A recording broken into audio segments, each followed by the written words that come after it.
쉽고 재미있는 시사경제 페페TV에서 존경하는 대한민국 국민 여러분께 말씀드립니다. 아낌없이 주는 나라 한국은 그 명성에 걸맞게 참으로 많은 것들을 베트남에 해주었습니다.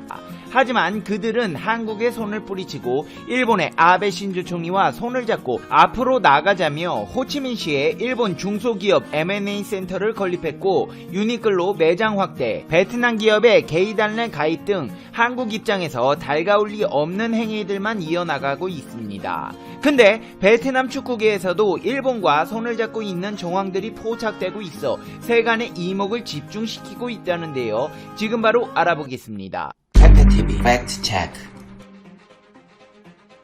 지난 2017년 9월 베트남 U23 대표팀과 베트남 국가대표팀 감독으로 박항서 감독이 정식 취임했습니다. 한국에서 3부 리그격인 내셔널리그팀인 창원시청을 이끌던 감독이 베트남 국가대표팀 감독으로 부임한다고 했을 때 베트남 축구팬들의 반발은 거셌습니다. 그러나 박항서 감독은 부임한 지 불과 1년 2개월여가 흐른 뒤 그의 가치를 스스로 증명했으며 상상을 초월할 정도의 인기와 지지를 얻었습니다. 그도 그럴 것이 박항서 감독은 그동안 역대 베트남 축구에서 얻었던 어떤 결과보다도 더 뛰어난 성과를 일구어냈습니다. 베트남 축구 역사를 모두 새로 써버린 것인데요. 2018년 1월 중국에서 열린 AFC U23 축구 선수권 대회에서 한국, 호주, 시리아와 함께 D조에 속했습니다. 한국, 호주는 아시아권에서 최강의 자리를 다투는 강호이며 시리아도 경쟁력을 갖춘 팀으로 베트남 입장에서는 예선 통과는커녕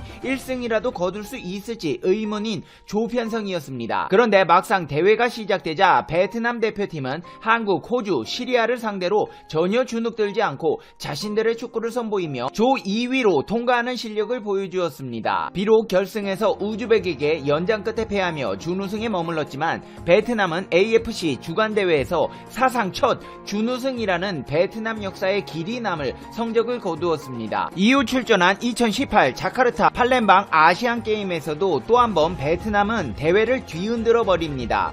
조별 예선 마지막 경기에서 일본을 상대하게 되었는데 베트남은 국가대표 이하 연령 대표에서도 이긴 적 없던 일본을 상대로 사상 첫 승리를 거두며 조 1위로 16강에 진출합니다. 이후 베트남 축구는 놀랍게도 4강 진출이라는 쾌거를 이룹니다. 그리고 2018년 11월 동남아 월드컵으로 불리는 2018 스즈키컵에 출전한 베트남 대표팀은 지난 2008년 대회 이후 10년 동안 우승컵을 들어 올리지 못했던 서름을 딛고 우승컵을 차지했습니다. 박항서 감독은 부임 후 1년 2개월 동안 무려 3개의 대회에서 준우승 4강 우승이라는 역대 베트남 국가대표팀 감독 누구도 해내지 못한 성과를 단 1년 만에 이룩해버렸습니다. 그 외에도 박항서 감독은 베트남 축구의 아버지라 불리우며 엄청난 업적들을 이루어냈는데요. 하지만 베트남 축구계는 이렇게 자신들의 나라를 위해 헌신한 박항서의 나라는 외면한 채 일본 축구팀과 손을 잡는다고 합니다. 호치민시티 FC는 베트남 최대 도시 호치민시를 연고팀으로 하는 축구클럽입니다. 1975년 사이공 포트 워커스 FC라는 이름으로 창단되었고 베트남 V리그 1에서 4회 우승, V리그 2에서 2회 우승, 베트남 리그컵 대회에서 2회 우승, 3번의 준우승, 베트남 슈퍼컵 2회 준우승, BTV컵에서도 1번의 우승과 2번의 준우승을 차지하며 베트남을 대표하는 명문 구단으로 알려져 있습니다. 이런 전력을 가지고 있는 베트남 프로축구 V리그 1 소속의 명문 구단 사이공 FC가 일본 제1리그의 도쿄 FC와 손을 잡고 베트남의 축구 아카데미를 설립하기로 했습니다. 프로젝트의 목적은 일본 표준의 유소년 축구 훈련 시스템을 도입하기 위함입니다. 이 프로젝트는 의미하는 바가 큽니다. 축구의 미래는 유소년 축구이고 유소년 축구부터 일본의 DNA를 이식해 일본과 함께 나가자는 의미로 향후 베트남 축구는 유소년들부터 일본 축구의 영향을 상당히 받게 될 것입니다. 이에 따라 일본의 지도자들이 베트남에서 교육훈련을 실시하고 향후 양국의 친선 경기도 계획되고 있습니다. 도쿄 FC의 나오키 오카네는 이번 협력을 통해 두 클럽에게 도움이 되기를 희망한다고 밝혔고 부티엔탄 대표 목표 또한 코로나19 사태가 완전히 종식돼야 우리의 계획을 수행할 수 있지만 지금은 장기적인 전략을 수립하고 있다며 J리그는 아시아에서 가장 발전된 시스템을 가지고 있다. 선진 시스템을 도입하면 우리 구단은 더욱 발전할 것이라고 말했습니다. 이번에 베트남과 인연을 맺게 된 도쿄 FC 또한 1935년에 창단한 일본에서 가장 오랜 전통을 가진 일본 대표 구단입니다. 일본 대표 구단과 베트남 대표 구단이 손을 잡고 유소년 체계를 구축해 나간다? 양국의 축구 친선 외교는 앞으로도 계속될 전망입니다. 페페TV야, 에이 난 또 뭐라고. 야, 베트남 대표 축구팀이랑 일본 대표 축구팀이랑 손잡고 축구의 미래라고 할 수 있는 유소년 축구팀을 육성하며 앞으로 나갈 수 있지. 그래도 베트남 사람들의 박항서 축구 감독님을 향한 사랑은 변함없을 거야. 전에 베트남 축구 우승 차지했을 때 베트남 사람들이 얼마나 좋아했는데 전 국민이 베트남 축구의 아버지라면서 존경한다고 난리가 났었잖아. 아닙니다. 언제적 얘기하십니까? 박항서 감독 연봉이 높다며 알아서 깎으라던 베트남 언론에서 이번에는 박항서 감독의 연봉이 베트남 역대 최고 연봉 사령탑이라며 생색을 내고 있습니다. 박항서 베트남 축구 대표팀 감독이 역대 대표팀 사령탑 중 가장 많은 보수를 수령한다는 현지 언론의 보도가 나왔습니다. 베트남 매체 단비엣은 그동안 베트남 축구 대표팀을 거친 감독 중 최고 연봉자 5명을 소개했습니다. 1위는 단연 박항서 감독으로 이 매체에 따르면 박 감독의 월급은 5만 달러 약 6,100만원입니다. 연봉으로 환산하면 7억 2천만원이 넘는 금액으로 2위인 포르투갈 출신 엘리케 칼리스토 감독보다 정확히 2배가 많습니다. 박 감독이 상대적으로 거액을 받는 것은 어찌 보면 당연한 일입니다. 박 감독은 변방에 머무르던 베트남 축구를 동남아시아의 중심으로 이끈 인물이기 때문입니다. 이 매체는 박 감독의 업적을 소개하면서 이 정도의 보수는 충분히 가치가 있다고 평가했지만 최근 박항서 감독은 코로나19 사태로 대표팀 감독이면 책임감을 가지고 연봉을 스스로 깎아야 하는 게 아니냐는 논란이 있어 왔습니다. 연봉을 삭감하라고 하던 베트남 언론에서 박 감독의 연봉을 굳이 다시 언급하는 것은 대체 무슨 의도일까요? 베트남 사람들 이렇게 돈 문제에 예민한 사람들이었나요? 아니 우리나라에서는 원래 성적이 좋은 감독들의 연봉은 더 줘야 하는 것 아니냐는 말이 나오긴 해도 많이 받는다는 기사를 내던가요? 게다가 자진삭감 논란이 얼마 되지도 않은 이 시점에서 다시 연봉이 역대 최고 감독이라며 생색내는 기사를 내는 것은 대체 무슨 의도로 받아들여야 하는 것일까요? 에이 페페TV야 생색낼 수도 있지. 그만큼 박항서 감독님을 우대한다는 말 아니겠냐.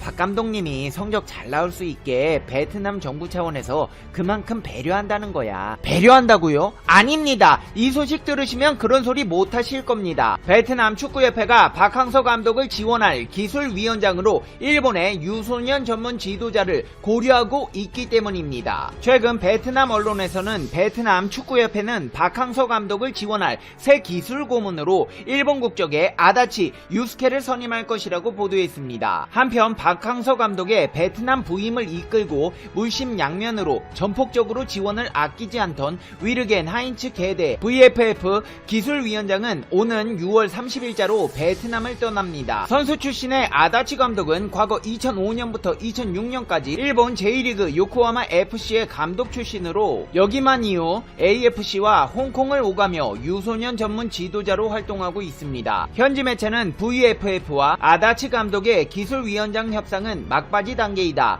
급여나 계약 기간 등은 모두 합의했다고 전했습니다. 박 감독을 배려한다는 국가에서 박 감독을 선임한 위르겐 하인츠 게데 기술위원장을 떠나보내고 일본 감독을 기술위원장으로 선임한다? 이게 박항서 감독이 원한 것일까요? 이 시국에 박 감독이 일본인 감독과 일을 하고 싶어 할까요? 베트남과 일본은 경제 문화를 넘어 스포츠, 그 중에서도 베트남을 대표하는 축구계까지 일본과 손을 잡으며 미래를 구축해 나가고 있습니다. 이제 페페TV의 결론입니다. Conclusion. 페페TV. 그 전에 박항서 감독님이 베트남 현지에서 우승을 차지했을 때 인터넷에 그런 말들이 진짜 많았거든요. 베트남 사람들 너무 믿으면 안 된다. 분명히 토사구팽 당할 것이다. 박항서 감독님 이제 그만하세요. 이런 말들이 리플에 달리길래 아니 왜 그러지? 계속해도 될 것 같은데 이미 레전드시지만 더 오래 해서 우승도 더 하고 그러면 좋을 것 같은데 이런 생각이 들었는데요. 이제야 대한민국 국민 여러분의 성견지명을 이해할 수 있을 것 같습니다. 정말 여러분 말이 옳았네요. 한국 감독 뽑아놓고 일본인 기술위원장이라 존경하는 대한민국 국민 여러분께 이렇게 오늘도 한 수 배워갑니다. 페페TV 시청자 여러분은 어떻게 생각하세요? 페페TV는 여러분의 생각이 궁금합니다. 댓글로 여러분의 생각을 남겨주세요. 여러분 오늘 하루 행복하게 보내고 계신가요? 살다 보면 가끔 나만 뒤떨어진 것 같고 나만 세상에서 제일 못난 것 같고 그런 날 있지 않으신가요? 그럴 때 어떻게 해야 되는지 알려드릴게요. 일단 나 자신을 알고 사랑해주세요. 생각보다 많은 사람들이 나에 대해 모르는 경우가 많은데요. 나를 사랑하고 존중하기 위해서는 내가 무엇을 원하고 좋아하는지 반드시 알아야 됩니다. 당신부터가 자기 자신을 존중하지 않는다면 세상에 당신을 존중할 사람은 없습니다. 자신에게 너그러워지세요. 실수해도 괜찮아. 그럴 수도 있지. 이렇게 생각하세요. 자신을 너무 깎아내리는 습관은 좋지 않습니다. 타인과 비교하지 마세요. SNS다, 인터넷이다, 유튜브다. 보면 나 빼고 다 행복하네. 나 빼고 다들 잘들 놀러다니네. 그런 생각 드실 텐데요. 사실 막상 알고 보면 특별한 인생이 있겠습니까? 좋은 것만 보여주고 아픔은 숨기고 있으니 특별해 보일 뿐이죠. 멀리서 보면 다들 우주의 먼지 같은 존재에 지나지 않습니다. 꼭 비교하세요. 당신이 비교해야 할 대상은 오직 어제의 당신뿐입니다. 모두에게 사랑받으려고 하지 마세요. 그건 세상에서 제일 불행해지는 지름길입니다. 싫다 그러면 상대하지 마세요. 부정적인 기운은 무조건 멀리 하십시오. 남을 미워하지 않는 건 나를 위한 일입니다. 누군가를 미워하는 일이 나를 더 괴롭게 하기 때문입니다. 미움은 덩굴 같아서 그런 마음이 싹트기 시작하면 부정적인 사고로 얽혀놓습니다. 화는 화를 부르고 미움은 미움을 낳습니다. 누군가를 미워하는 일만큼 감정 소모가 심한 일도 없습니다. 여러분, 세상은 아름다운 곳입니다. 이런 일, 저런 일 치이며 살다 보면 인생에서 중요한 것들에 대해 잊으면서 살게 되는데요. 가장 중요한 목표는 바로 당신이 지금 행복해야 한다는 사실입니다. 페페TV를 시청하고 계신 당신은 꼭 행복하셔야 합니다. 당신은 소중하니까요. 다음 영상에서 봬요. 안녕. 일본의 상황이 갈수록 심각해지고 있습니다. 더 이상 정부 차원에서 할 수 있는 게 없어 마지막 카드인 긴급사태를 선언하기로 했습니다. 하지만 효과를 낙관하기는 어려운 상황입니다. 일본은 이제 1일 신규 환자가 6,000명에 달합니다. 누적은 26만 명을 훌쩍 넘었죠. 매일 최다 기록을 새롭게 경신하고 있습니다. 긴급사태는 도쿄, 사이타, 가나가와 지바현 등 수도권 4개 광역자치단체를 대상으로 한 달 정도 발령됩니다. 확산 상황에 따라 이보다 길게 유지될 가능성도 있습니다. 긴급사태가 발령되면 해당 지자체의 장이 외출 자제와 음식점 영업시간 단축, 휴교, 이벤트 제한 등을 요청할 수 있습니다. 일본 정부가 수도권 지역에 긴급사태를 선포하면서 올해로 연기된 도쿄올림픽의 개최 여부도 불투명해졌습니다. 도쿄올림픽 조직위원회 핵심 관계자도 매우 엄중한 상황이라고 밝혔고 최악의 경우 취소까지 갈 수 있다는 의견이 제기되고 있습니다. 이는 일본 현지 언론들이 일제히 보도한 것이기도 합니다. 일본의 한 스포츠 전문 매체는 올 여름으로 연기된 도쿄올림픽도 위기 상황을 맞았다라는 헤드라인을 대놓고 달기도 했습니다. 일본의 입장에서 가장 우려되는 것은 해외의 반응입니다. 긴급사태가 선포되면 외국인들이 도쿄가 매우 위험하다는 인식을 갖게 됩니다. 그러면 국가 단위에서 선수 파견을 취소하는 경우도 생길 수 있습니다. 관객 수의 상황과 관객 수용 여부는 오는 3월에 판단할 방침이지만 최악의 경우 무관중 경기 혹은 대회 취소를 염두에 둬야 합니다. 물론 이런 암울한 상황에서도 일본 정부와 조직위원회의 대회 강행 의지는 여전합니다. 스가 일본 총리는 지난 1일 이렇게 선언했습니다. 올여름 올림픽과 패럴림픽을 개최해 세계 단결의 상징으로 만들 것이다. 어떻게든 올림픽을 개최한다. 100년 전 스페인 독감이 대유행한 이후 열린 1920 앤트워프 올림픽이 롤모델이다. 반면 일본 국민은 회의적인 반응입니다. 지난달 NHK 여론조사에서 응답자의 63%가 올림픽 취소 또는 재연기가 필요하다고 밝혔습니다. 2달 전 조사보다 부정 여론이 15% 이상 상승했습니다. 그런데도 일본 정부가 대회를 무리하게 강행하려는 이유가 뭘까요? 네, 바로 돈입니다.